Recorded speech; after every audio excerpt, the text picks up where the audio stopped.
Kale nyongera okutumirako n'okukubuzaako oliota mukono gwa Vena muganda wange gy'osinzira. Webale nnyo kubanga otukkiriza n'otugoberera. Amanya gange nze Waso Emmanuel batumiddeko ne mbabuuzaako. Amuli mutya nate tuba tuguse okubanga tukutuusaako emboozi eziba zaabaddeyo mu lunaku n'okubanga tuzikutuusaako. Webale nnyo gwe naagenda maaso n'okubanga osubscribinga naffe era nabwe tutyo tukwagala nnyo nnyini ddala gy'osinzira. Katandikirako mu kooti wane waffe ensonga z'omukulu Ssegirinya Muhammad zongedde okubanga zikwata enkandago wansi ne waggulu. Omulodi oyo Ssegirinya Muhammad MP na Kawempe North Constituency.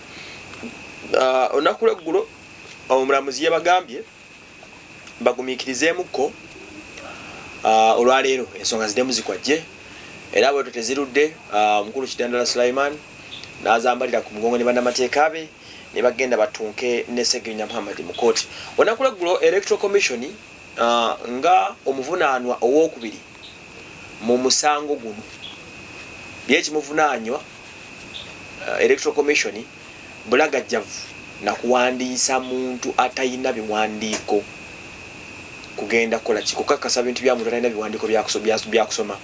So onakulwa leero bano balabika bongedde okusimba oluvannyuma lwa Ssegirinya obutalabikako mu kooti bamunoonyeza nga tebamulabako bwe batyo sayidi ya Kidandala evuddeyo nga si nsanyufu ng'egamba nti ensonga zino zirimu kigweweezinge zirimu okubuzaabuza zirimu okwagala okunyigiriza sayidi emu.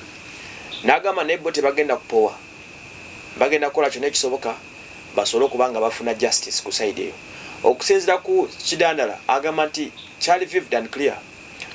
Luli UNEB yawandiika ebbaluwa n'ekakasa nti Ssegirinya Muhammad teyatula bibuuzo era neraga nti empapula kuyatuulira zaali z'abaana ab'obuwala babiri abaali ab'Emmengo High School y'Emmengo SS.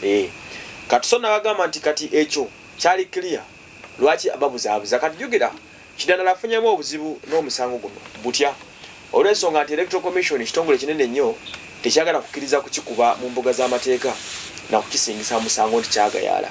Kakati naawe bintu bya pingipongo omusango guno bikyaliwo babalifaalinze okutuuka mu gw'omwenda ndowooza ne bajja okubanga balabikako mu kooti ndowooza nga biri awo biri ogw'omwenda ne bagenda okubanga badda mu kooti ate zongere okubanga zaaka kubanga ensonga zongere okubeera serious. Ebiri ku byewuunyisa mu musango guno nti kaadi eno Kidandala Sulaiman yali ajagala bubi nnyo era nzijukira bamwakawo mu Nuupu abadde musajja w'amaanyi ddala ng'alinamu ekifo ekiri serious nga bw'okiwulira. Kaadi yali ajagala naye kaadi ne bagimusuuza ne bagiwa omukulu Ssegirinya Muhammad era bwe batyo yaliko okulya n'okukombesa owani bwe mummibwa twalooza nti munnakibiina akkiriza nti bagimumye yagamba tajja kupowa yasalawo najja n'avuganya nga independent naye ng'atalaga nti abadde mu kibiina kya Nuupu bwe batakalulu ne bakamumegga abantu b'omu Kawempe North bakamumma. Jjukira bagamba mulyango mujjukire ebyaliwo mu kisanja kiri we bakola impeachment ey'okugyamu Lord Mayor ey'okumumwamula ku ntebe akigambibwa nti Kidandala Sulaiman oyo omu ku bakikulemberamu so abantu ne bamukyawa olw'ebyo ebyaliwo.